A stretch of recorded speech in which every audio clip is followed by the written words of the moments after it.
umur BFF Amar. Okay, bismillahirrahmanirrahim. Amar mulakan. Sekejap. Cancel. Okay, sekejap. Alright, tak apa. Take your time.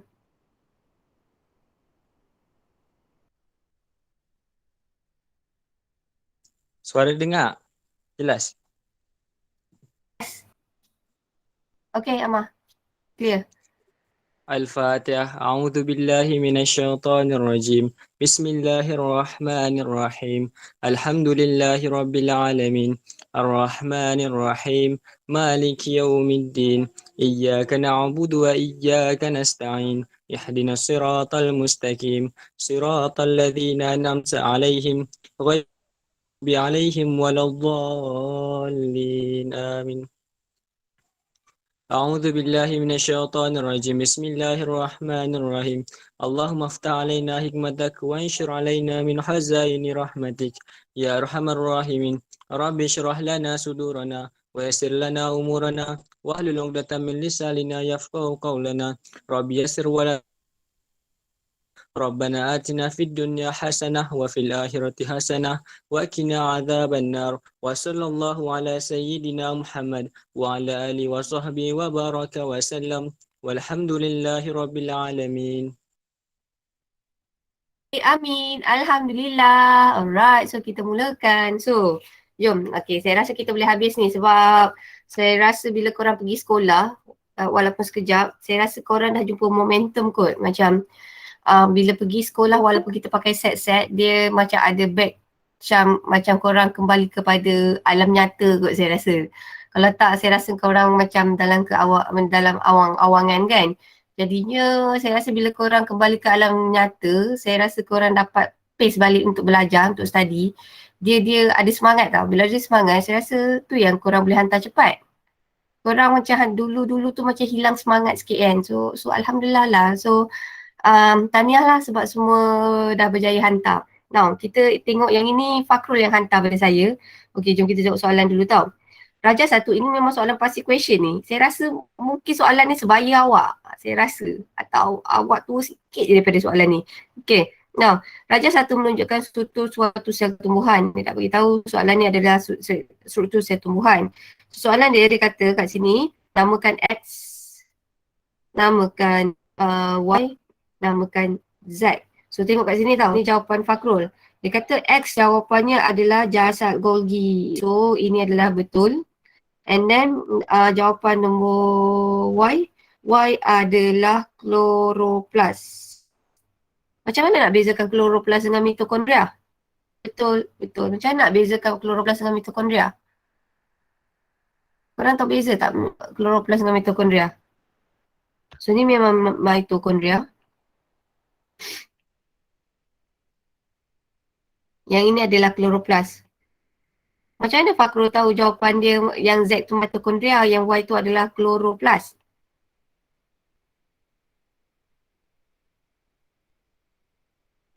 Anda dicantum-cantum. Okey. Alright. Kalau kloroplas, dia bukan bercantum-cantum tau. Dia adalah kawasan ni. Kita kata luar, dia berlipat-lipat. Dia ada struktur yang berlipat-lipat. Dia kan bercantum, berlipat-lipat. So kenapa dia berlipat-lipat? So good tau. Dia punya ayat tu saya betulkan sikit je. Awak nampak dia berlipat-lipat. Anything yang berlipat-lipat tu sebenarnya dia boleh menambahkan luas permukaan. So bila mitokondria tu berlipat-lipat, dia boleh menjana tenaga lebih banyak. So therefore dia ada dia punya struktur dia sendiri. Macam yang kloroplas, kenapa kita panggil dia kloroplas? Sebab kloroplas ni terdiri daripada susunan granum yang macam duit tersusun. So ini kita panggil dia adalah sebagai granum ataupun kita kenali sebagai grana. Grana ni macam duit shilling yang dia tersusun. Ni kita panggil dia sebagai grana. Okay, right. So very good. Now, seterusnya. Okay. Nyatakan satu fungsi X. So dia kata kat sini adalah fungsi jasad Golgi. So Fakrul bagi jawapan kat saya ni banyak tau. Maksudnya dia bagi kat sini kan. Memproses, mengubah suai, membungkus dan mengangkut bahan kimia seperti protein. Sebenarnya, okay, saya boleh slash je. Maksudnya tak payah tulis semua. Tulis salah satu saja. Saya slash macam ni. Mengangkut. Maksudnya proses bahan kimia pun kita bagi. Kalau kata mengangkut bahan kimia pun bagi. So tak perlu letak semua. So basically kalau macam ni, kalau katakanlah awak letak semua and then salah, bahaya juga. Kalau katakanlah awak just cakap mengubah protein menjadi enzim pun boleh. So saya tambah tahu dia punya ayat lain. Mengubah protein kepada enzim boleh. Alright. Mengubah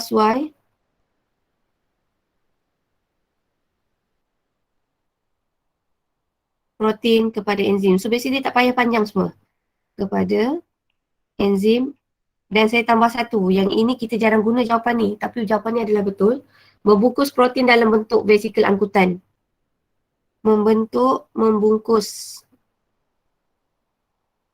protein dalam vesikel angkutan. Okay, right. So, kat sini. Okay, jawab soalan seterusnya. Nyatakan secara ringkas fungsi komponen Y dalam fotosintesis. Okay.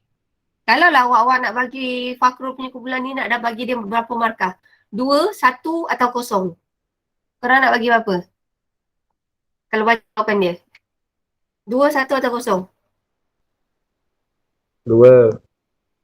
2. Hebat. Kalau Amsyah jadi cikgu, Amsyah nak bagi markah kat mana? Saya pun bagi 2. 2 tu kat mana? Yang dia mengandungi pigmen klorofil tu. Alamak, yang tu tak bagilah. Sebab dia kata kat sini kan, terangkan secara ringkas fungsi dalam proses fotosintesis. Sebenarnya komponen X mengandungi pigmen klorofil, jawapan ni betul. Tapi dia macam tak tepat. So kenapa kita kata fungsi Y tu? Sebab fungsi Y tu dia adalah, sekejap saya tengok skema. Tapi kalau saya bagi. Tapi yang paling betul adalah dia memerangkap tenaga cahaya dan menukarkannya kepada tenaga kimia. Sekejap. Yap. Dia kat sini adalah, dia kata kat sini kan. Point dia adalah, point dia kat mana. So hari ni kita nak belajar macam mana jadi cikgu lah. So basically korang tahu kat bawah markah kat mana. Markah dia pertama, menyerap cahaya matahari. Ni point number 1.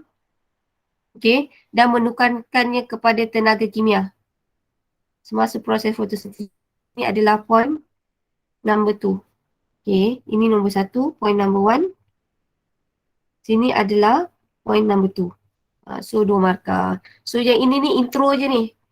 Intro macam bahasa Melayu. Korang punya intro. So markah dia kat bawah. Tapi biasa memang budak macam ni. So awak jangan risau. Memang kalau kita tanda kertas pun kan macam korang lambat nak panas tau. Ayat dia point dia sampai kat bawah. So sebab tu pemeriksa kita orang kena, katakanlah cikgu yang menanda, kita orang kena baca sampai habis statement tu. Kadang statement dia paling hujung, ending paling hujung tu. Maksudnya ada setengah budak dia tahu tapi dia nak masuk dia punya bahasa tu dia bersimpang siur tapi ada. So macam ni. So tak kisah macam mana, janji dia ada dapat 2 markah. Alright, so kita tengok kat sini. Soalan Amsyah ni. Ya Allah, soalan ni kacang kan. Dah boleh hafal lah ni. Raja 2.1 menunjukkan keadaan sel darah selepas rendam dalam larutan yang berbeza. So kita ada larutan P, kita ada larutan Q, kita ada larutan R.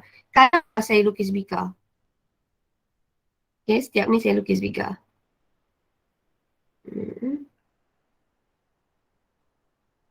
Kalaulah larutan P ni kan, awak tengok sel dalam larutan P, molekul air meresap masuk atau molekul air meresap keluar? Kalau kat P tu, awak tengok, okay, first soalan saya.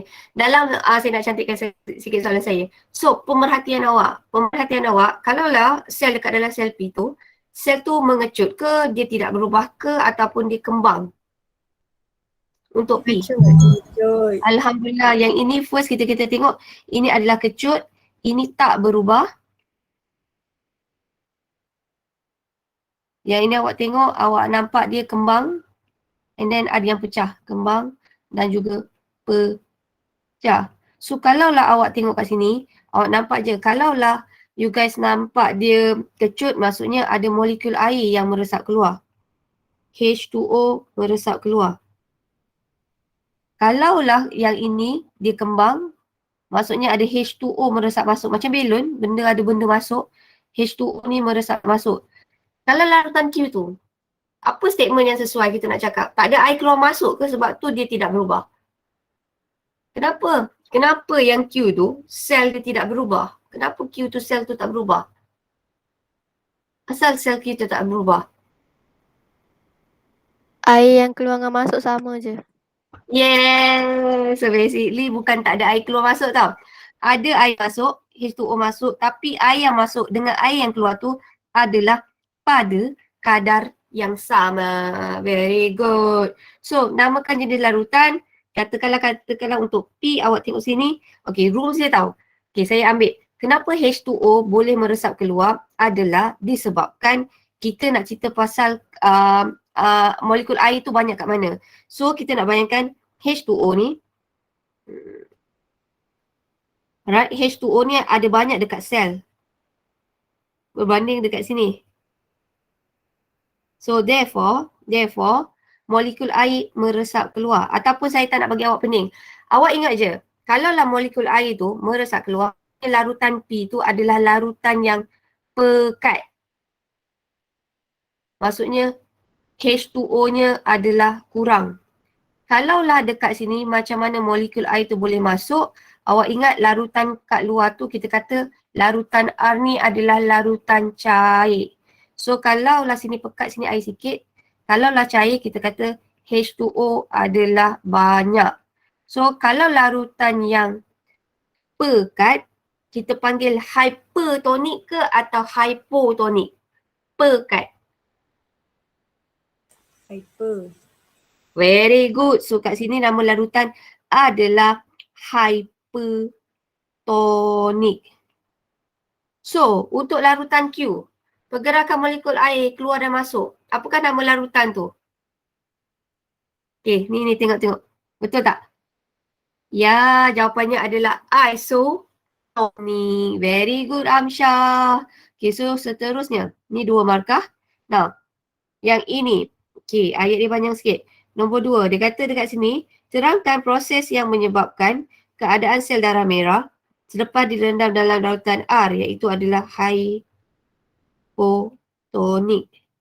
So, kalaulah awak pemeriksa kan, awak cikgu, awak nak bagi berapa Kak Amsyah? 210. Nak bagi berapa?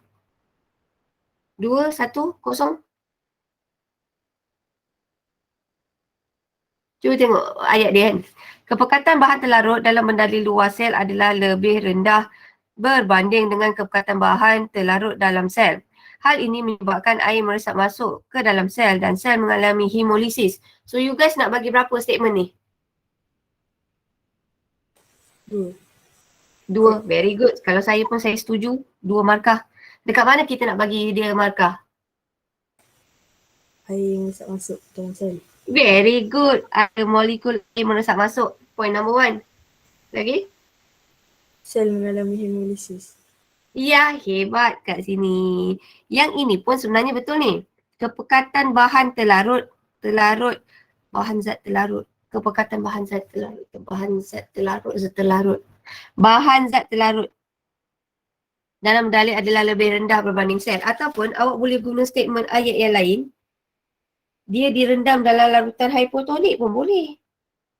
Awak just cakap ni kan Amsyah? Statement ni kan, awak just cakap sel direndam dalam larutan hypotonik. Statement yang ni kan? Boleh tukar, sama je maksud, di sel direndam dalam larutan hypotonik. Cuma ayat Amsyah ni panjang, tapi kalau korang nak pendekkan, saya ringkaskan jadi macam ni. Tapi Amsyah tak ada masalah sebab tetap dapat 2 markah. Okey, kemudian kita tengok soalan seterusnya. Ni dah kebat sikit. Now, Rajah 2.2 menunjukkan satu botol sianida yang merupakan perencat respirasi. Okey, nampak tak kat sini dia kata perencat respirasi. So, terangkan apa yang berlaku kepada ion kalium. Apa kaitan respirasi dengan ion kalium ni? Rasa macam pernah lah buat soalan ni.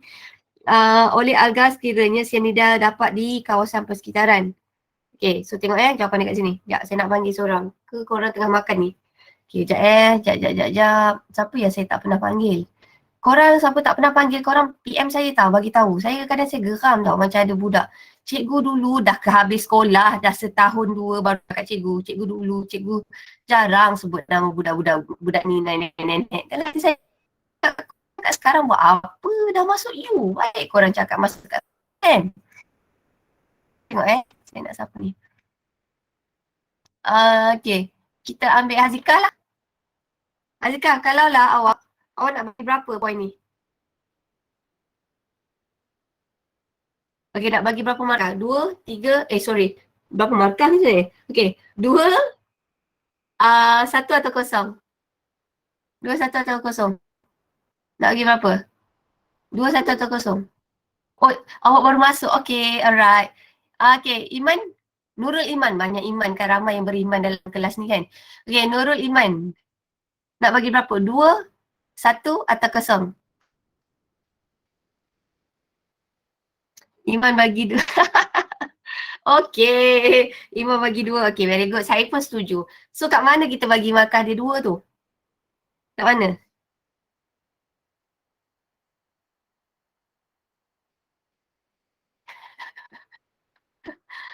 Okay, so 2, so setuju. Sekejap tak apa Iman, saya tolong. Okay, betul, setuju 2 markah. Kenapa? Sebab perencak respirasi, proses respirasi adalah proses yang menghasilkan tenaga.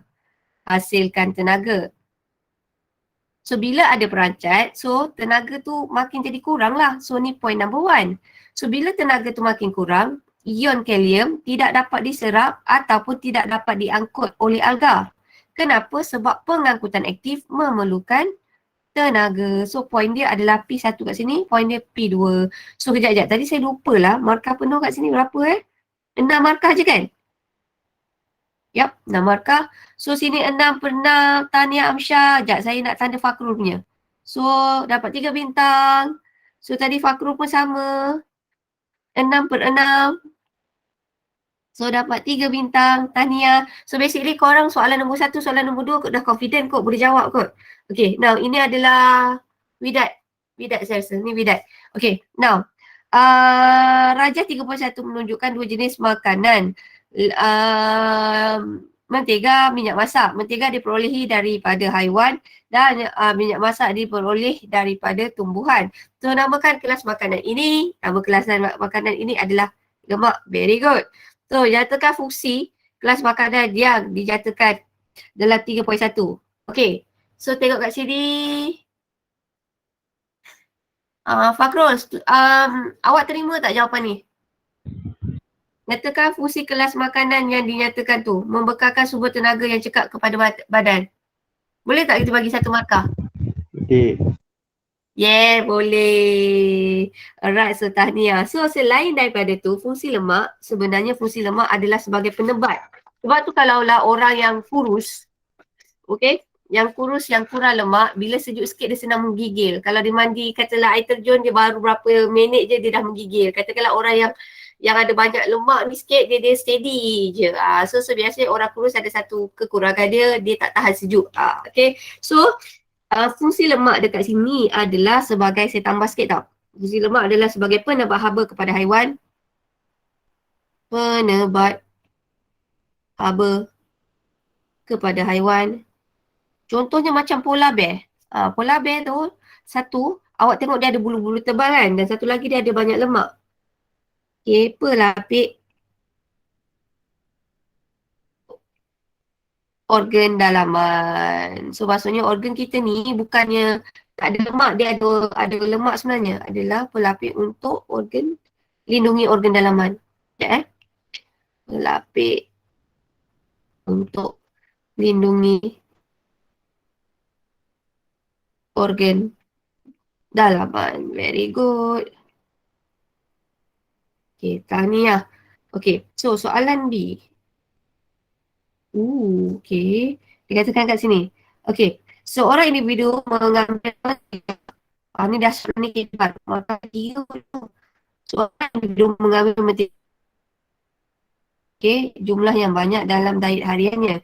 Nyatakan satu jenis penyakit. Namakan dulu satu jenis penyakit yang mungkin dihadapi dan terangkan jawapan anda. So, biasanya bila dinyatakan, awak nyatakan dulu jenis penyakit tu. Okay, tapi kalau tak nyatakan dulu pun tak apa. Janji dia ada dalam ayat tu. Kalau korang letak penyakit tu nama paling bawah pun tak ada masalah. Okay, jom kita tengok jawapan. Bulan Widat. Widat dengan siapa ni lupa ni. Jawapan dia kat sini. Pengambilan lemak yang tinggi boleh meningkatkan kadar kolesterol dalam darah dan seterusnya mendorong pembentukan kolesterol pada dinding salur darah. Hal ini menyebabkan salur darah menjadi sempit dan mengganggu pengaliran darah dan mengakibatkan serangan sakit jantung. So, apa Fakrul nak siapa? Bagi ni ulas jawapan ni? Tak tahu. Tak tahu. Okay. So kita ambil ni lah. Kita ambil Oviga. Oviga, rasa nak bagi berapa ni? 3, 2, 1?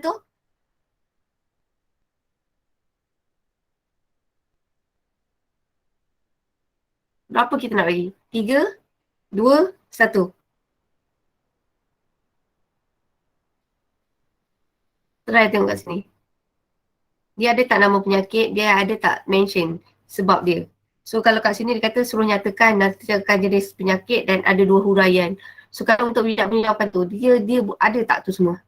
Ya, dia ada 3. So katakanlah ada 3.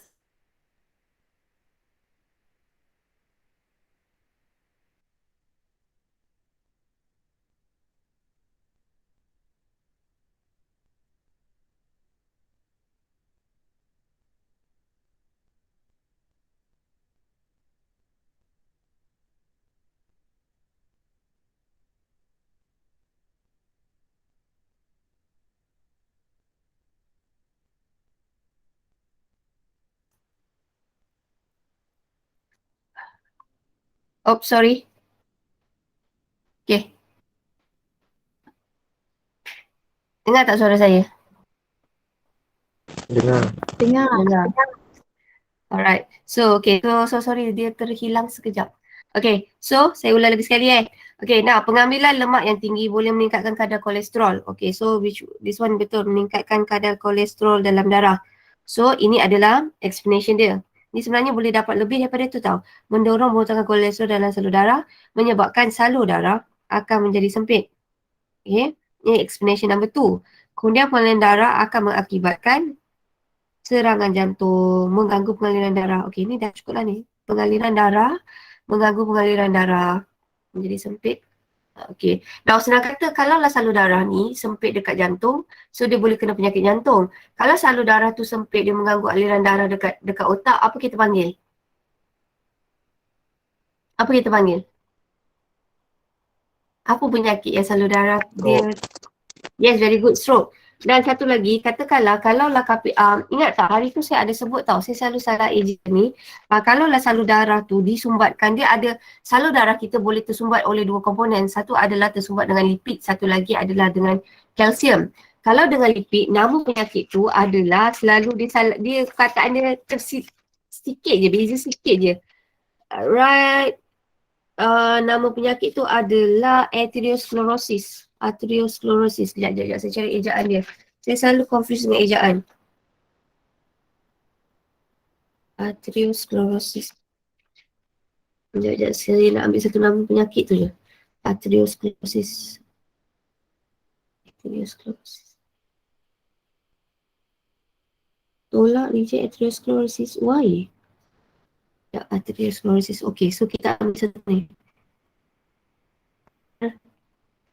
Arteriosclerosis.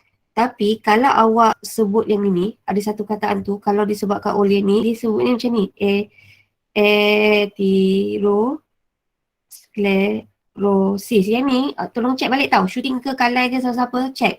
Sebab kalau yang ini adalah disebabkan kalsium. Kalau yang ini adalah penyumbatan dia adalah disebabkan oleh kadar kolesterol. Tapi kalau korang tak confident jawab awak tulis je serangan sakit jantung pun boleh atau penyakit kardiovaskular pun kita terima. Kardiovaskular. Penyakit tu ada penyakit kardiovaskular. Penyakit kardiovaskular. So ini boleh dapat 3 markah. Okey, soalan dia makin lama dan makin susah. Okey, kita tengok kat sini Okey, dia kata kat sini adalah 3.2 menunjukkan 2 helai baju. Kita ada baju P, kita ada baju Q. So kita tengok mana satukah yang hilang adalah ni. So awak rasa teka, kalaulah korang ada kotoran korang nak hilangkan tu, korang letaklah pencuci baju kan, deterjen. Lepas tu nak bagi kotoran tu cepat hilang, korang letak suam ke, air panas ke, atau air sejuk. Nak bagi kotoran tu hilang. Sure panas. Saya bagi 3 jawapan. Air sejuk, air suam, Suam. air panas. Air suam. So kat sini kenapa panas tu tak boleh? Sebab kalau dia terlampau panas, enzim yang ada dalam deterjen tu dia akan mengalami dinaturasi. So basically kita nak dia suam. Sebab tu kalau orang bancuh susu, korang tak bancuh susu lagi. So korang tak tahulah kan. Biasa orang bancuh susu, kita tak boleh bancuh susu dalam air panas tau. Nanti korang bancuh susu, belajar bancuh susu. So sebenarnya bancuh susu yang cantik, just nice adalah air tu suam. Bukan air yang panas baru mendidih and then korang letak susu tepung. Tak, sebenarnya korang ambil air just panas sikit je. Okay, just nice je. Tak boleh panas yang macam mendidih tu. Sebab dia boleh merosakkan struktur kalsium ke atau struktur susu. Just nice. Okay, so dekat sini kenapa dia tak hilang? Saya teka kat sini adalah air sejuk. Air panas sangat pun dia takkan hilang sebenarnya. Air sejuk.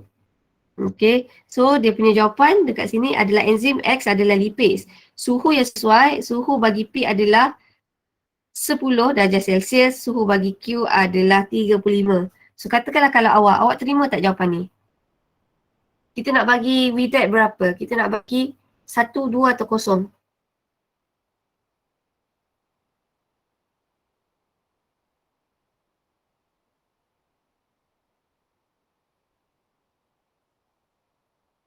Tak, dia kata dalam 3.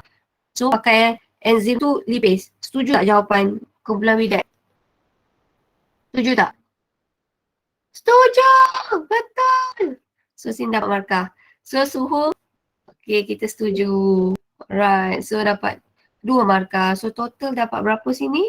Dia dah makin tinggi 7. 7/7. So tahniah, dapat 3 bintang. Alright, seterusnya. Okay, ini adalah kumpulan Ain jawab soalan ni. Kita tak pernah touch pasal tulang ni. Okay, saya nak tanya, apakah nama tempat pertemuan antara tulang dengan tulang?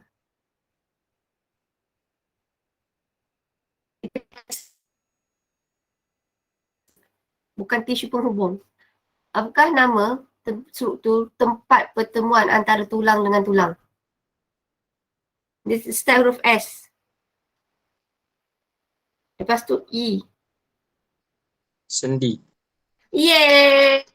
Sendi. So anything yang macam ni, ini kita panggil dia adalah sebagai sendi. Tempat tulang dating, tulang jumpa tulang, kita panggil dia sebagai sendi. Di sendi ada banyak benda. Kat sendi ni ada banyak. So ini adalah sendi. So dia adalah sendi. Sendi ada 2 jenis. Satu sendi tak bergerak. Contoh sendi tak bergerak adalah dekat kepala kita. Kita panggil dia sebagai sutur kot. Saya tak ingat ni, saya ingat yang bahasa Inggeris je ni. Lepas tu satu lagi sendi yang bergerak. So sendi bergerak kita ada 2. Satu adalah sendi lesung. Betul ke ni? Lagi ada sendi engsel. Ada G tak engsel engsel. Sekejap. Engsel. Okay, now antara sendi lesung dengan sendi engsel, kita ada 2. Sendi ada 2 jenis, satu sendi bergerak, satu lagi tidak bergerak. Tidak bergerak kat kepala ni. Sebab tu korang kalau pakai tudung ke apa, tak adalah korang gelak kuat-kuat ke, dia bergerak. Sebenarnya tulang awak, tengkorak awak ni bukannya macam helmet built-in satu macam ni tau. Bukan, dia adalah ada fragment-fragment dia sendiri. Saya tak ingat ada berapa jenis. Sebab tu, orang kata ada hikmahnya tau. Tuhan jadikan kita punya tengkorak ni bukan macam helmet, satu je. So bila ada orang accident dan dia punya otak tu bengkak, okay, doktor boleh keluarkan sebahagian. Perasan tak ada orang kalau dia accident and then kepala dia, otak dia bengkak, bahagian otak dia bengkak, doktor keluarkan satu fragment je. Perasan tak?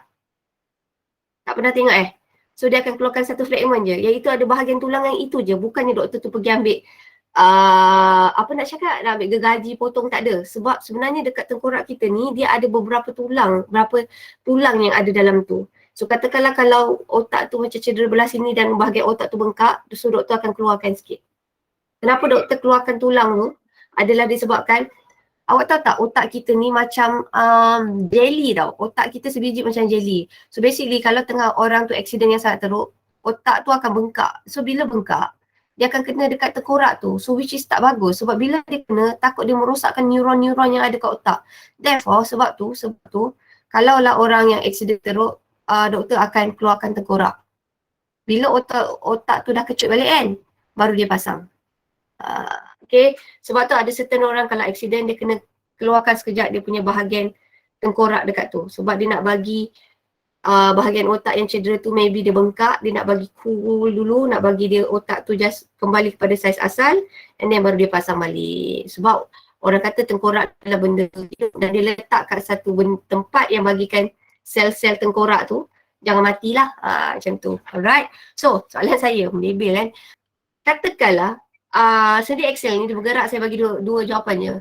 Kalau axel dia bergerak 180 ataupun dia boleh bergerak ke semua arah 360. Kalau axel 360. 360, setuju?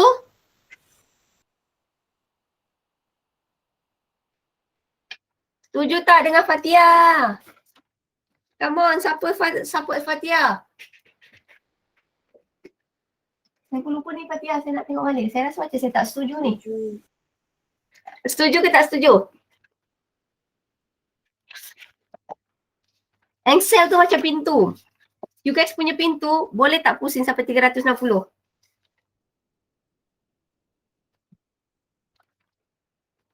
Boleh tak bergerak sampai 360? Boleh ke tak boleh? Tak. Tak boleh. Tak boleh, kejap. Ada kan kita belajar pasal sendi?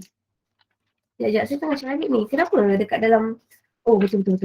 Okay, sendi axel adalah sendi yang hanya boleh bergerak pada satu satah, which is 180. So kalaulah saya nak tanya, yang ini dalam gambar ni, sendi yang ini mana satu? Sendi axel ke sendi lesung dalam gambar ni? Axel ke lesung? Ni sendi axel ke lesung?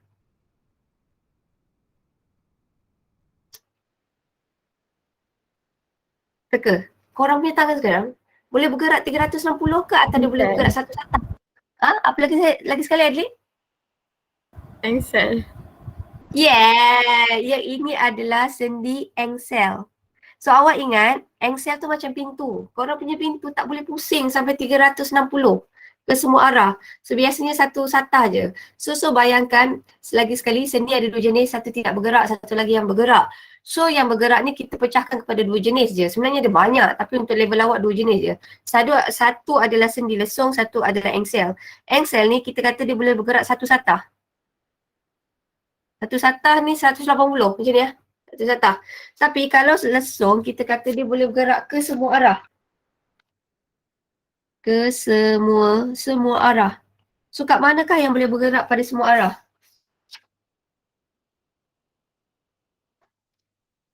Pergelangan tangan. Pergelangan tangan, ya. Very good. Pergelangan tangan. Lagi? Pergelangan tangan saya setuju. Satu lagi adalah sendi punggung dan sendi bahu. Ni ha. Ya. Okay, pergelangan tangan, sendi bahu dan juga sendi punggung. So itulah. So saya ambil kat sini pergelangan tangan. Ni kita tak belajar ni. Hari tu tak sempat. Ni baru first time keluar soalan ni.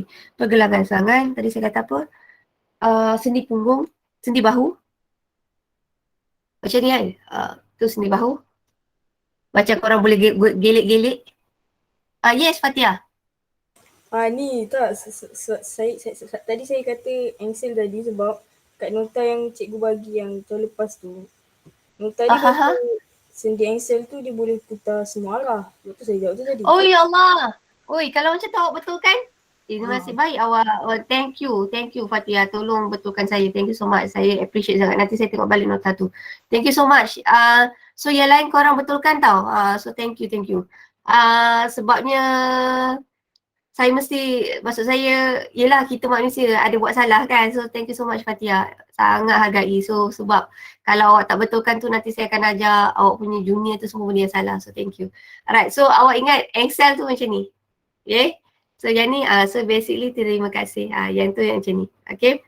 Now sendi bahu dan juga sendi punggung. Saya suka sebenarnya bila korang betulkan saya sebab maksudnya korang alert tau nota tu. Ya, okay. Assalamualaikum Adik Syirah. Terima kasih sudi join the class. Alright, so yang ini adalah, jom kita tengok jawapan ni. X. Setuju tak? Amar mesti tahu ni orang sukan. Kalau Amar, X tu setuju tak? Ain jawab dia adalah bicep. Bicep ke tricep? Wih, tengok tunjuk kan korang angkat dumbbell lah kita panggil. Macam angkat benda berat kan. Otot ni Allah jadikan berpasangan tak? Otot rangka ni Allah jadikan berpasangan. Tapi sifatnya ni kerja dia asyik gaduh je. Kalau satu tu mengecut, satu mengendur. So dekat otot dekat kita punya tangan ni pun dia berpasangan. Okay, setuju tak? Kalau lah Ain tu tulis kat situ yang atas tu namanya bicep. Setuju ke tak? Setuju. Yeah. Kalau lah bicep, siapa soulmate untuk bicep? Girlfriend, kalau ni boyfriend dia ni nama bicep, siapakah cinta hati untuk biceps? So ni siapa? Tricep. Yeay! Ini adalah tricep. Okay, very good. Alright. So ini adalah tricep. So saya lagi sekali. Ini adalah otot rangka. So otot rangka, sifat otot rangka adalah kita panggil dia antagonis. Maksud antagonis, kalau satu tu mengecut, okay, satu otot tu kecut, satu lagi otot tu adalah kendur. Okay, so itu yang kita panggil dia sebagai antagonis. Right, bicep. Nyatakan satu ciri tendon. Okay, now tadi saya kata dekat sendi, awak nampak dekat sendi ada apa? Dekat sendi kita ada tulang. Dekat sendi kita ada otot rangka. Otot, saya tulis sini otot rangka je lah. Dekat sendi kita ada apa? Kita ada tisu penghubung. Dekat sendi kita ada tisu penghubung. So tisu penghubung ada dua jenis tau. Satu adalah tendon. Satu lagi kita panggil dia adalah sebagai ligamen. Kalau tendon, dia tisu penghubung yang menghubungkan apa dengan apa kalau tendon? Dia menghubung, oh yes, very good. Dia menghubungkan tulang, saya buat macam ni, tulang dengan otot, TO tau. Tendon ni kadang-kadang saya ingat TOT. Tendon dia hubungkan otot dan juga tulang. Kalau ligamen pula, ligamen dia hubungkan tulang dengan tulang. Okay. Alright, so basically awak tengok dekat sini, apakah persamaan antara tendon dan ligamen? Apakah persamaan antara tendon dan ligamen? Apakah persamaan antara tendon dan ligamen? Penghubung. Menyambung. Yes, very good. Sebab, okay, persamaan dua-dua adalah tisu penghubung. Very good. Nyatakan satu ciri tisu Z. Tisu ni adalah tidak kenyal dan boleh dilentur. Now, saya tambah sikit tau. Tendon ni adalah satu benda yang fleksibel. Sebab tu kita kena praktis selalu macam gym rama. Orang gym rama biasanya kita kata dia ada tendon yang fleksibel. Sebab tu dia boleh buat kaki dia, kita panggil dia macam split. Kalau korang saya suruh buat split, saya lah. Memanglah tak boleh sebab tendon kita keras. Tapi sebab tu kita kata kat sini, tendon tu boleh dilentur. So orang kata macam mana kalau orang ballerina, orang gym rama, boleh dia buat aksi-aksi yang macam kita tak boleh buat. Sebab tendonnya boleh dilentur. Dan satu lagi dia memerlukan praktis yang lama lah. So perbezaan orang atlet dengan orang biasa adalah dari segi tendon. Which is tendon dia dah dilentur. Okay. Alright. Kejap. Sekejap saya tunjuk siapa ni. Fatia ada bagi kat saya. Sekejap kita betulkan terus tau. Boleh Fatia? Boleh. Sekejap. Yang ni nanti saya kena betulkan lah balik. Sekejap. Mana ni Fatia? Sekejap. Bismillahirrahmanirrahim. Ni dan. Oh, terbalik. Sendi engsel jap.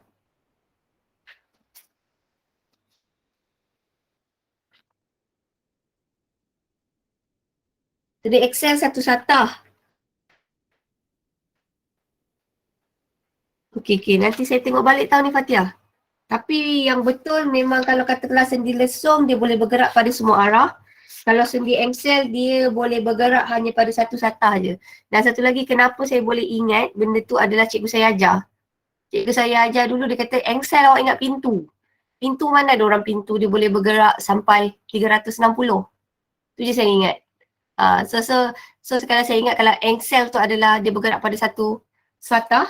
Engsel tu dia boleh bergerak pada satu satah, lesung tu pada semua arah. Yang tu nanti saya betulkan balik. And then saya tengok buku teks. Sebab dalam buku rujukan ni pula macam tu. Nanti kita tengok balik. Tapi tak apa, saya suka discussion yang begini. Which is bagi saya punya otak ni bekerja. Okay? Alright, thank you. Now, so ini jawapannya adalah betul. Okay, so kita bagi sini adalah satu markah, sini satu markah. Seterusnya, okay, bismillahirrahmanirrahim. Alright, so fungsi tandem menyambut tulang dengan tulang sebab dia satu markah je. Okay, now, makin susah. Okay, terangkan bagaimana ciri pada 4B1, okay, membolehkan lengan dibengkokkan. Wow, soalan. Dia nak kata macam mana tendon boleh tolong berlakunya pergerakan. Okey, so kita tengok sini Apabila bicep mengendur, daya tarikan dipindahkan pada tulang melalui tendon. Okey, kalaulah kat sini, katakanlah awak tak ingat nama tulang. Okey, saya tanda tau. Macam ni, apabila otot mengendur, daya tarikan dipindahkan ke tulang. So betul. So kalau tak ada radius pun tak apa. Kalau awak tak namakan tulang radius pun tak apa. Bila saya buat bracket ni, maksudnya dia tak perlu. Okay, boleh dipindahkan tulang melalui tendon. Tindakan ini menyebabkan tulang radius ditarik ke arah atas dan lengan dapat dibengkokkan. Pada masa yang sama, otot bicep adalah mengendur. Okay, soalan ni macam ni je. Awak macam ni tau. Kita kata tendon tu adalah tisu penghubung kan. So bila tisu penghubung, kita kata bengkok. So first, awak tahu kalau bengkok, bicep ni mengecut. Macam ni kan, korang nampak sini mengecut kan. So macam mana, kenapa dia boleh apa hubungan dia dengan tendon macam mana ya, the nicest way. Okay, mula-mula kita tangan okay, tangan dibengkokkan tu, kita nampak benda yang kita nampak, bicep tu, awak tak nampak lah tangan saya ada bicep. Bicep tu adalah mengecut. Awak nampak otot mengecut, awak nampak biasa tulang dia tebal, mengecut. So bila bicep ni mengecut, dia buat apa? Dia akan tarik tendon tau. Otot ni, bila dia mengecut, dia akan tarik tendon. Bila tendon ditarik, tendon tu dapat tarik tulang. Boleh faham tak? Saya tak boleh lukis. So kita bayangkan bila otot tu mengecut, dia akan tarik tendon. Bila tendon tu tertarik, dia tarik tulang. Sebab tu tangan boleh dibengkokkan. Korang boleh faham tak? Korang cuba bengkokkan tangan, kan bila bengkok, korang nampak masa latas ni mengecut. Bila dia mengecut, dia tarik tendon. Bila tendon tertarik, tulang tertarik. Sebab tu tangan kita boleh bengkok. Bila tendon putus, tak boleh ada pergerakan. So boleh faham tak? Dia macam penghubung. Can you understand? Risau saya. Risau. Yeah, thank you. Seorang pun jadilah kan. Tak apa. Korang belajar slow-slow. So basically saya terima kat sini. Otot bicep mengendur, dia akan terima daya tarikan. Ayat saya tadi tarik je. So kita kata kat sini adalah daya tarikan. So daya tarikan tu dia akan dipindahkan ke tulang melalui tendon. So daya tarikan ni dia akan menyebabkan tulang tu akan ditarik ke arah atas. Okey, yang ni tak apa. Jangan risau. Satu markah je, tapi ni pun dapat markah penuh. Tahniah. Okey, nah soalan dia seterusnya. Tisu Z terputus akibat kemalangan. Apakah yang dihadapi oleh pesakit ini? Okey, setuju tak jawapan ni? Kita nak bagi berapa ni? 2-1-0. Pergerakan pada sendi tidak boleh berlaku. Otot bicep tidak terikat pada tulang radius. Setuju tak?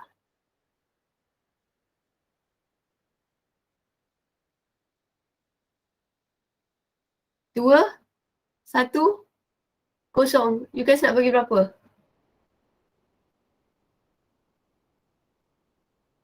Pertama, betul tak statement yang pergerakan pada sendi tidak boleh berlaku? Setuju ke tidak?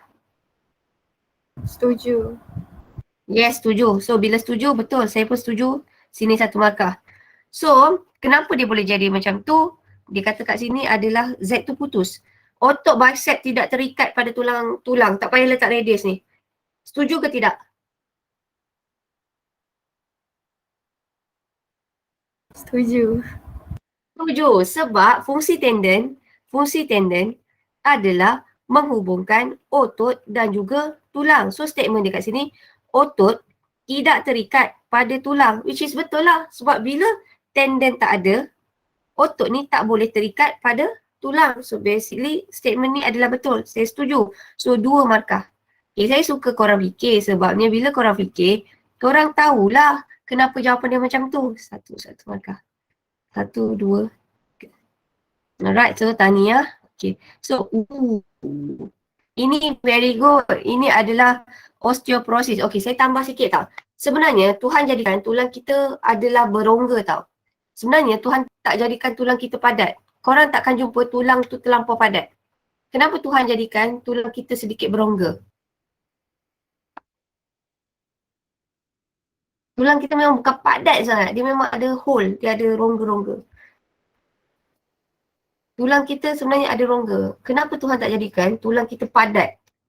Banyak. Semua ada kalsium ni. Tak ada ruang-ruang kosong langsung. Nak tak tulang macam tu? Korang nak tak tulang macam tu? Kalau diberi pilihan, korang nak tulang macam mana? Korang nak tulang yang ada rongga-rongga sikit ke atau yang padat habis? Korang nak tulang yang macam mana?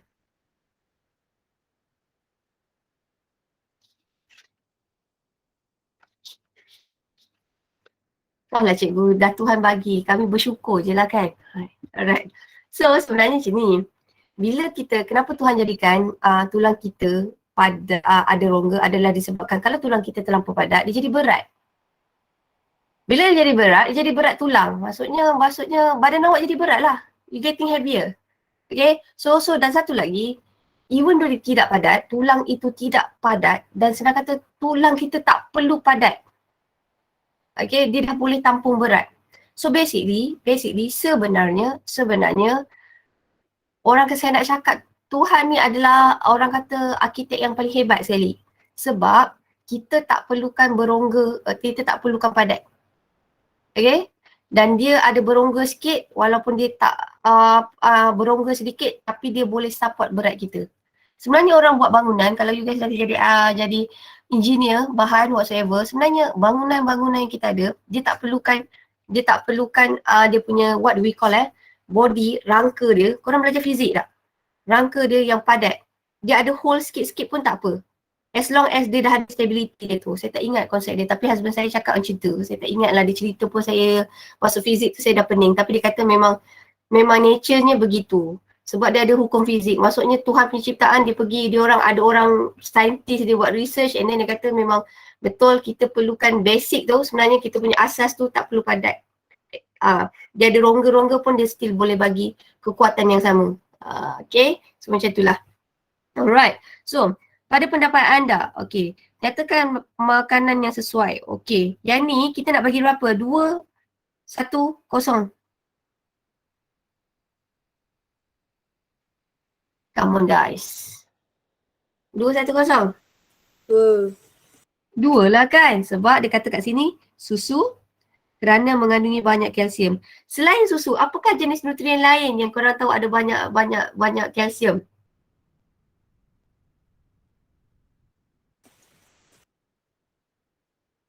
Saya tahu susu je cikgu.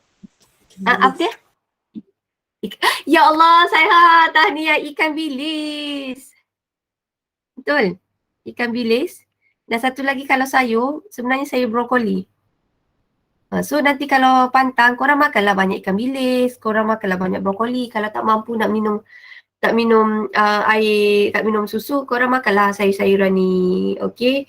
Dan sebenarnya bilis ni adalah kalau if I not mistaken Chinese tanya syuting dan jemak. Kalau dulu saya ada jumpa cikgu Chinese ni, dia orang pantang, dia orang jaga dia orang punya garam punya level tau. Dia orang tak nak kena high blood pressure. So bila dia orang makan macam dia pantang nak jaga kesihatan, dia orang tak letak garam tau. Dia orang letak ikan masin je dah cukup. Bukan ikan masin, ikan bilis. Dia kata ikan bilis pun dah ada rasa masin sikit. So basically kalau orang yang sangat jaga pasal garam ni sebenarnya dia letak ikan bilis je, ikan bilis tu dah ada rasa masin. So tak payah letak garam. So yang itu yang saya pernah dengar lah daripada my Chinese friend. Dia kata masa dia pantang kalau mak dia masak normally dia tak letak garam. Maksudnya mak dia kata garam tu bagi rasa sikit je, so dia letak ikan bilis je. Sebab ikan bilis tu dia dah ada natural flavour, dia dah ada garam. So that's enough. So dia tak perlukan garam. So which is sebab tu lah saya rasa susah nak cari Chinese yang overweight. Saya rasa Chinese just nice sebab saya rasa diet dia orang memang banyak yang kurang minyak ke, yang bersantan kot, something macam tu. Okay. So something lah. Nanti korang bolehlah try begitu. Okay. So ni boleh 2 markah. So tahniah dapat 7/7. Hebat. So kat sini saya rasa kita dah sampai soalan berapa ni? Kita dah sampai soalan 4 dan soalan 4 semua orang boleh dapat full marks. So saya rasa korang boleh confident boleh buat kot. Okay. So tahniah. So sekarang kita masuk Fatia. Fatia dan Farah. Okay. Now berdasarkan Rajah 5.1, kenapa pasti respirasi yang berlaku pada otot ni? Okay. So, kita nak bagi markah tak ni? P ni betul ke salah? Betul. Okay, Q ni pun betul. So, dapat 2 markah. So, nyatakan hasil daripada respirasi Q. So, hasilnya adalah karbon dioksida, air dan tenaga. Tahniah. Another 1 marks. Okay, now seterusnya. Wow, soalan ni. Okay. Dalam acara larian pecut pada hari sukan, ya Allah rindunya sukan. Okey, individu P telah mengalami kekejangan otot dan terpaksa menghentikan larian. Terangkan kekejangan otot berlaku. Ini 3 markah. Amsyah, nak bagi berapa ni Amsyah? Rasa nak bagi berapa Amsyah? 3, 2, 1. Atau kosong? 3 lah. 3. Okey, kat mana point tu Amsyah? Otot berada dalam kekurangan oksigen. Yes, very good. Otot berada dalam kekurangan oksigen. Very good. Ni satu markah point number 1. So, bila berada dalam kekurangan oksigen, otot akan mengalami aksid laktik. Okey, betul. Ini adalah aksid laktik ni hasil daripada proses fermentasi. So, menyebabkan kekejangan otot dan kelusuan pada otot pada kaki jari. Seorang lelaki pecut sakit otot berada dalam keadaan kekurangan oksigen. Terangkan beberapa dia macam yang bertoksik yang menyebabkan kekejangan. Ini tak ada markah ni. Sebab dia just repeat the question kan? Betul tak? Sebab dia ada dalam soalan ni tau. Ya cikgu, ya. Kalau saya bagi 2 markah je. Kelesuan tu maybe yes. Sekejap tau. Saya bagi satu tips tau. Dia kata saya pernah tau. Kata kadang-kadang cikgu jangan terpedaya. Dia kata kadang-kadang ayat dia panjang, kadang dia ulas balik soalan. Saya ingat dulu masa saya tanda dalam bahasa Inggeris. Saya tanda essay bahasa Inggeris. Saya rasa nak nangis ya. Dalam masa-masa mula-mula posting tu. Saya belajar bahasa Melayu and then terus-terus keluar posting mengajar bahasa Inggeris. Memang dia punya rasa nak menitik air mata jugalah. Bismillahirrahmanirrahim. Sabar.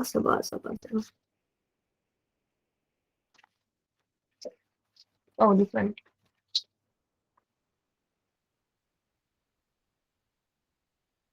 Salah. Betul. Markah. Kita tambah sikit. Aksid laktik ini dihasilkan, saya rasa kalau saya nak cantikkan sikit kan. Ini point 1, ini point 2. Menghasilkan aksid laktik. Tapi macam Fatia, dia tak cerita, dia macam skip. Aksid laktik tu hasil melalui proses apa? Melalui proses fermentasi. Kalau disebut kata fermentasi ataupun fermentasi ni sebenarnya apa? Glukosa, proses glukosa dioksidakan tanpa oksigen. Okay, ataupun saya buat dia punya equation glukosa dioksidakan terus tak ada oksigen, dia akan menghasilkan aksid laktik dan tenaga. So kesimpulannya asid laktik ni apa? Asid laktik ni adalah pengoksidaan glukosa tanpa oksigen ataupun bahasa cantik pengoksidaan glukosa tidak lengkap. Okay, so senang kata kalau glukosa tu dioksidakan dengan lengkap dia tak akan hasilkan asid laktik. So kesimpulannya asid laktik ni terhasil melalui pengoksidaan glukosa yang tidak lengkap. So boleh faham tak? Boleh faham tak? Okay, now seterusnya. Terangkan satu persamaan bagi susu X, Y dan Z. Oh, very good jumlah.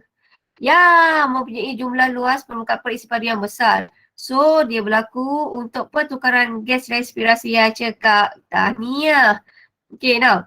Kanser paru-paru. Okay, dia kata kat sini. Seorang perokok tegar mudah mendapat batuk berterusan. Nyatakan penyakit yang mungkin dihadapi oleh penyakit tegar itu. Yes, dia adalah kanser paru-paru. Ada tak jawapan lain daripada tu? Kanser paru-paru? Tak. Selain kanser paru-paru, kita boleh sebut bronkitis. Bronkitis adalah radang pada paru-paru. Satu lagi adalah emfisema. Pernah dengar emfisema tak?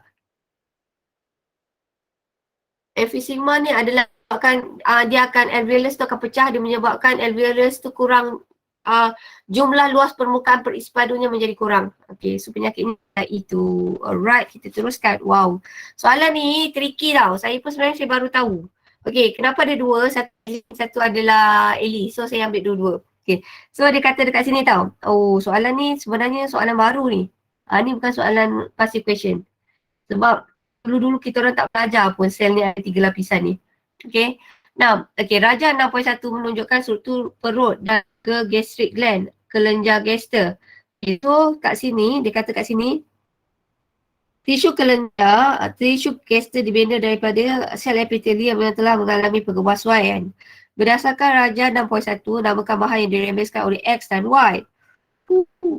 So X adalah asid hidroklorik, Y adalah oksigen. Yes, very good. Sebab bahagian ni kita ada sel parental, sel utama dan satu lagi kita ada sel mucus.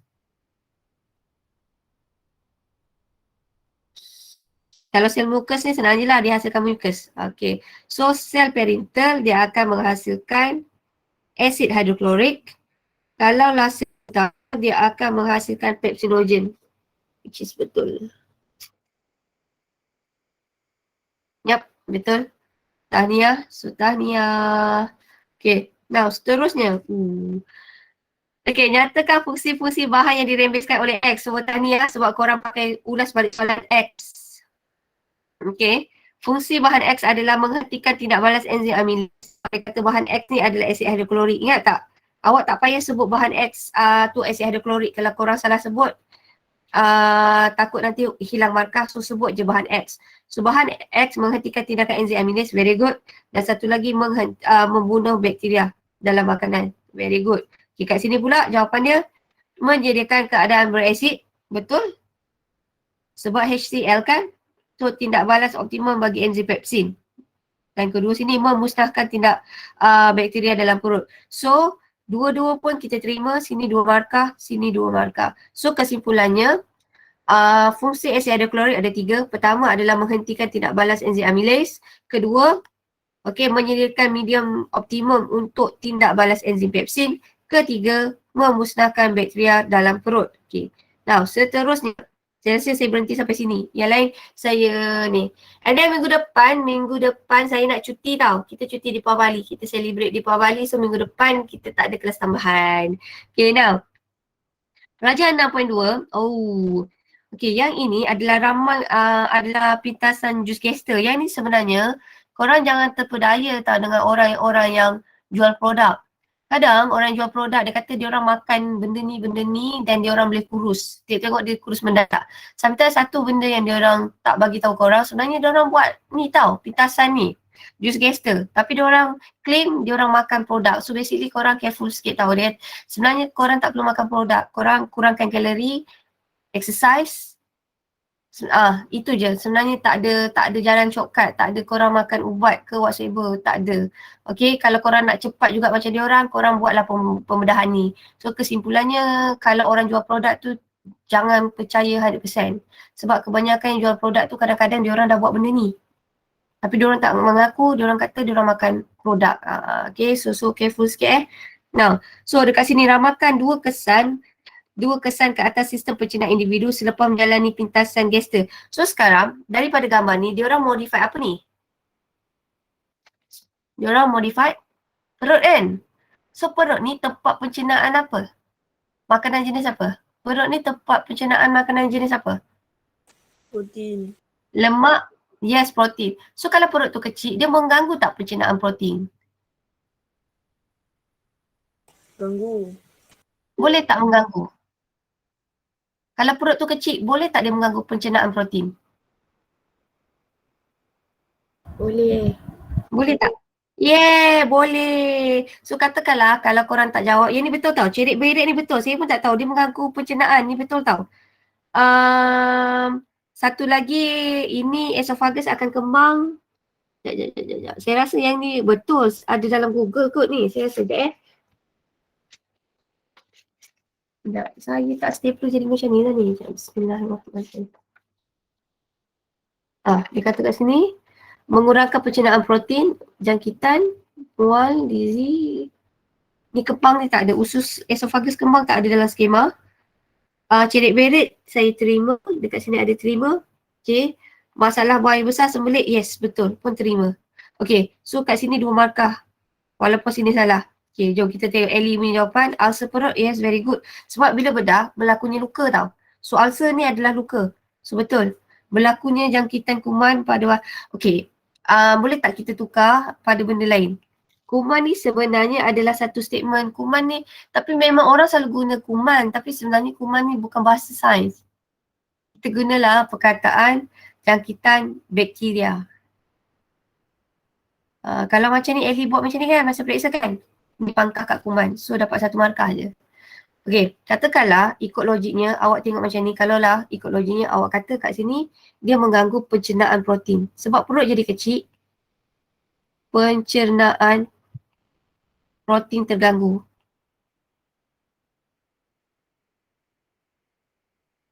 Okay, ni betul.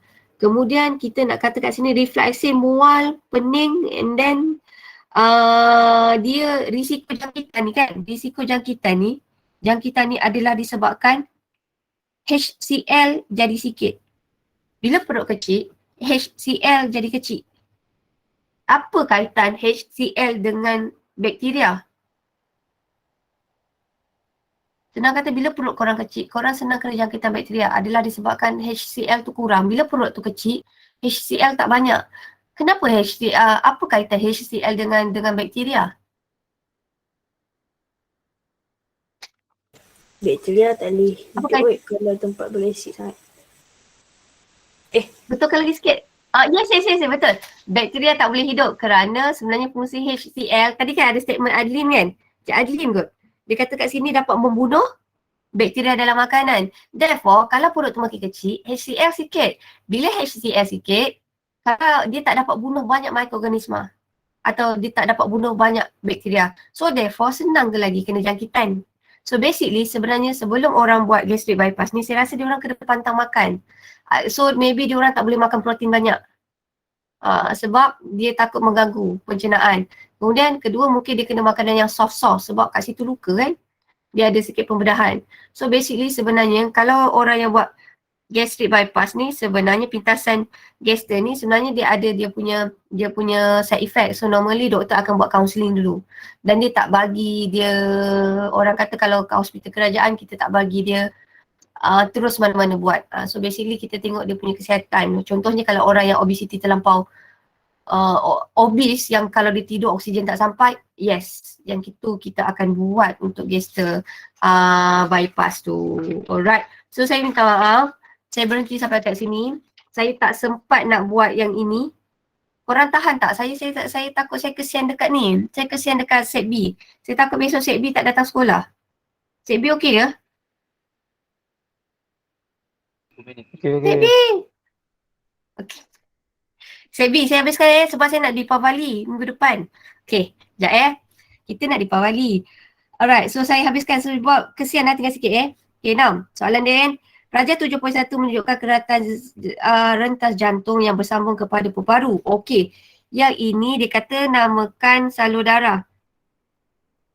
Lukiskan anak panah salur darah A dan salur darah B menunjukkan aliran darah. So aliran darah dia, yes betul lah. Ini keluar. Saya tukar warna pen. Sabar Ni warna pen, warna biru. Kemudian darah ni masuk. Sini adalah warna merah. Tapi nama salur darah kalau dekat sini dia terbalik tau. Kalaulah yang ini bawa darah terdioksigen, tapi nama dia kat sini adalah arteri pulmonari. Kalau yang ini pula kita kenali dia sebagai vena pulmonari. Kebanyakan arteri, awak nampak je arteri dia darah dia tekanan tinggi.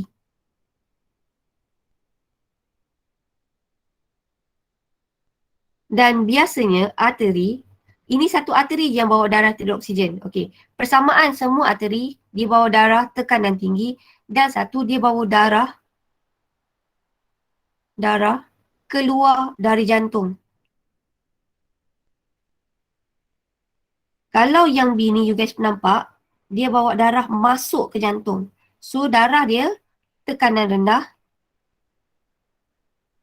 Dia bawa darah masuk jantung. Okay. Tadi dapat full marks tau. Okay, so sini adalah arteri pulmonari, sini adalah vena pulmonari. Yes, tahniah. Okay, so dia kata apakah, tekanan darah di salur darah ini adalah berbeza. Terangkan kenapa. So, tekanan darah dalam A adalah lebih tinggi berbanding B. Okay. Salur darah A mempunyai dinding berotot dan lebih tebal. Very good. Yang ni kerintangan darah adalah lebih tinggi. Yang ni korang boleh baca. Saya nak ambil yang ini je. Ni soalan kebat. Okay. Raja 7.1 menunjukkan Medtronic Micra, perentak jantung yang dimasukkan ke dalam jantung tanpa pembedahan. Wow. Perentak jantung ini diperbuat daripada cas elektrik yang kecil yang boleh merangsang. Oh, bagusnya. Okey. Perentak jantung ni menjana impuls. Apa-apa sebenarnya dia menjana impuls. Awak tahu tak, jantung ni adalah satu-satu organ, dia tak perlukan rangsangan. Dia boleh hasilkan impuls dia sendiri. Okey. So, dia boleh merebak dan dia boleh mengecut. So, kalau awak tengok sini, okey. Tadi saya tanya, kalau soalan tanya, kenapa jantung ni tak perlukan rangsangan? Sebab jantung dia ada perentak.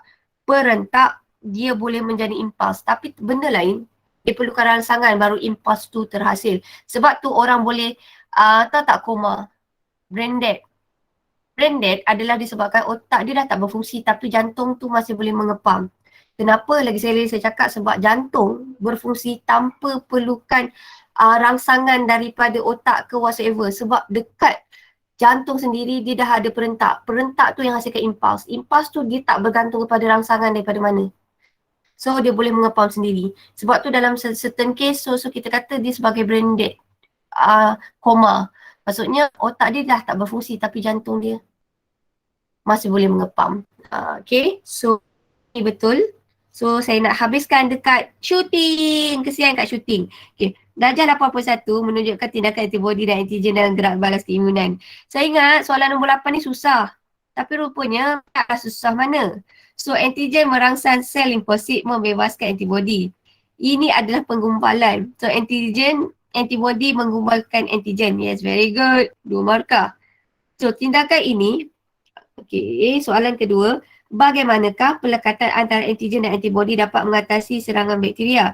Tindakan antigen menjadi sasaran mudah untuk sel fagosit merangkap dan memusnahkan antigen. Tahniah. Ini suntikan. Macam korang kena vaksin. Kenapa korang kena vaksin kali kedua? Okay.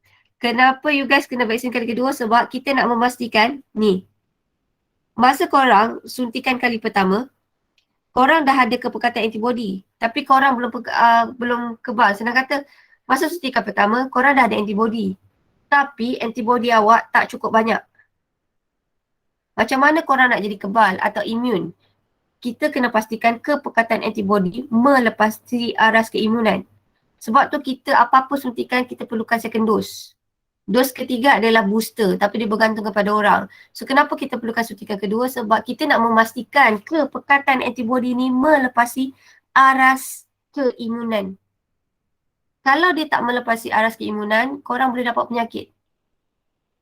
Okay, sama juga dengan vaksin tu. So any vaksin, kenapakah kita perlukan penggalak kedua? Sebab kita kata antibody tu melepasi aras keimunan. So bila dia melepasi aras keimunan, kita kata orang tu dah kebal. Okay, now seterusnya. Oh, ni tengok Java. Suntikan vaksin. Suntikan vaksin pertama menghasilkan kepekatan antibody yang rendah. Very good. Tetapi tidak cukup melindungi seseorang daripada penyakit itu. Suntikan kedua menghasilkan kepekatan antibody yang melepasi aras keimunan dan dapat melindungi perlindungan terhadap penyakit. Tahniah. Okay, seterusnya last. Okay, proses menghasilkan vaksin melawan virus dan bakteria mengambil beberapa langkah. Langkah dimulakan dengan mengenal pasti kod genetik.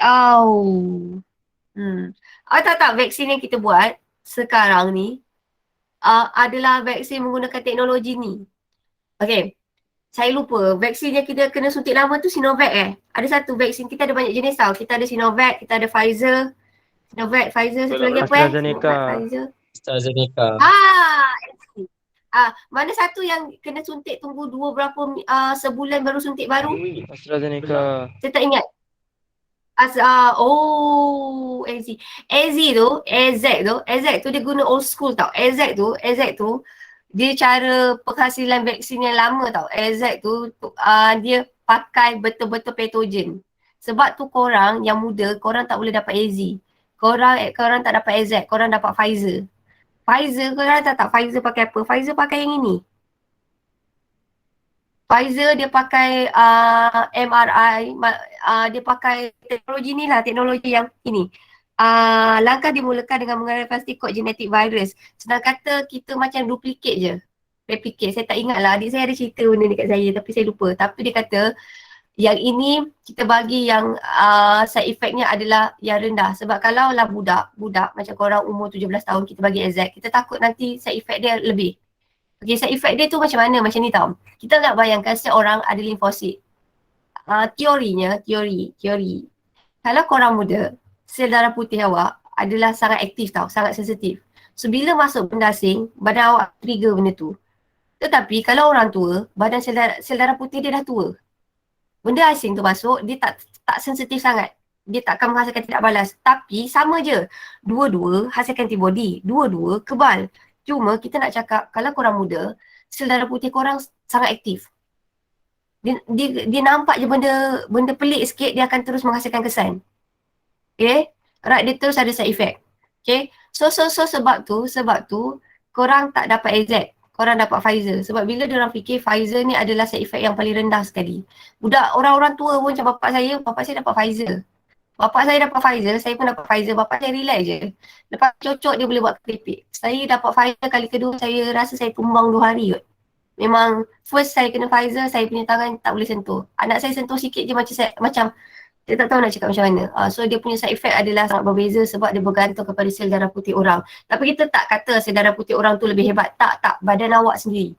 Badan awak sangat sensitif. Tapi side effect tu adalah side effect yang macam tu je lah. Tapi senang kata kita perlukan penggalak juga. Yang ni no comment. Tapi kita nak kata virus tu dia sangat mutate. Virus yang COVID-19 ni masalah mutate dia jadi lebih hebat. Dia ada variant Delta, variant whatsoever. Virus itself dia boleh mutate. Dia boleh bermutasi. Dia ganas lah. Okay. So tengok kat sini Langkah dimulakan dengan memastikan kod genetik virus. Pada pendapat anda, mengapakah penyakit langkah ini perlu dilakukan untuk menghasilkan vaksin? Soalan ni susah dah saya bagi shooting. So yang ni paling susah shooting. Tapi saya ingat adik saya kata pakai Pfizer dia buat macam tu. Sebab saya tanya kenapa saya kena teruk, dia kena teruk kan. Orang kena AZ saya rasa tak teruk lah. Sekejap. Bismillahirrahmanirrahim.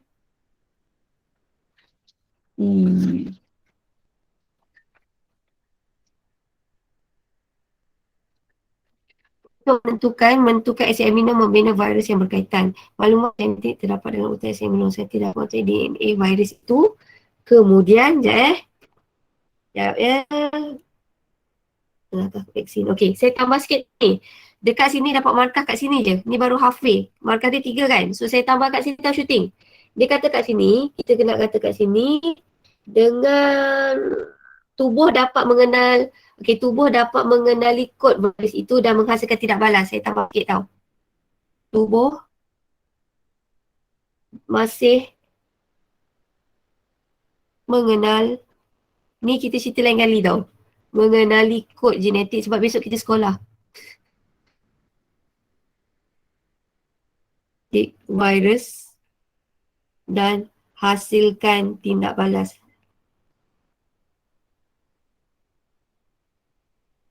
Senang kata macam ni tau. Katakanlah ini adalah virus dia ambil kat COVID-19. Dia tengok dia punya jujukan DNA. Lepas tu dalam jujukan DNA, dia tak replicate semua tau. Dia replicate certain je. Katakanlah dia replicate bahagian ni je, dia certain je. Okay, and then dia replicate, kita replicate bahagian ni je. Tapi saintis buat kata, kalau kita dapat replicate benda ni dan kita punya badan dapat identify benda ni benda asing, badan kita akan terus hasilkan antibody. Okay, so kita tak perlukan virus tu satu fragment dia punya DNA sahaja, badan kita boleh menghasilkan sama, maksudnya tindak balas yang sama. Kita main tipu. Kalau orang tak ambil vaksin, katakanlah virus yang attack dalam badan dia, macam ni, the whole thing, yang kuat. Tapi bila kita manipulate, kita duplicate dia punya DNA, tapi kita duplicate bahasa bahagian je. So of course lah, sel darah putih kita, limfosit kita, lawan fragment yang kecil, of course dia menang. Dia menang dengan mudah. So kesannya sama, dia hasilkan antibody. Sebab tu ada orang tak perlu suntik vaksin. Dia boleh lawan penyakit yang sama. Okay? Kenapa? Sebab badan kita boleh hasilkan antibody. Cuma badan kita lawan virus yang kuat. Besar ni. Tapi kalau orang suntik vaksin, badan kita, masa kita suntik dengan vaksin, badan kita lawan penipu sikit. Kita lawan bahagian sikit je untuk vaksin tu. Ini je, bahagian ni je, tips je. Tapi sama, dia akan menghasilkan kepekatan antibody yang sama. Tetapi kenapa vaksin ni kita suntik pada orang tua? Sebab orang tua adalah rendah. Katakanlah macam bapak saya takut kalau bapak saya tak suntik. Yang attack bapak saya adalah virus yang the whole thing ni. Saya takut keimunan bapak saya tak kuat. Bila virus yang masuk dalam badan dia, saya takut dia ada side effect, dia boleh merosakkan paru-paru dia. Tu yang orang kena intubate tu. Alright, so basically yang itu. So setiap orang antibody adalah berbeza-beza. Keimunan badan kita berbeza-beza. Kadang-kadang orang tak suntik pun dia boleh baik. Okay, so itu bergantung kepada orang kata badan masing-masing. Alright, so do you have any questions? Do you have any questions? Ada apa masalah? Ya Allah, nak pukul 10 dah. Kesian korang. Tak ada. Alright, so Ama, okay, sorry. Yang lain set B semua saya minta maaf. Thank you so much. So saya jumpa korang besok. So thank you. Saya minta maaf atas segala salah dan silap. Terima kasih semua. Thank you everybody. Bye. Assalamualaikum cikgu. Terima kasih semua. Ma, buat kerja Ma. Sawah cikgu. Terima kasih cikgu. Terima kasih semua cikgu. Malam cakap ajak. Terima kasih. Cikgu, cikgu. Terima kasih cikgu. Bye. Korang perasan tak korang untung? Banyak. Bye. Korang banyak cuti. Bye. Bye. Kita orang pun cuti nanti. Sekali ke dah? Dah lah. Okay, bye everybody. Bye. Jadilah set A. Itulah, sama-sama tak nak masuk set Baik, A. cikgu. Bye. Okay, Assalamualaikum. Jumpa besok insyaAllah. Okay, bye. Bye.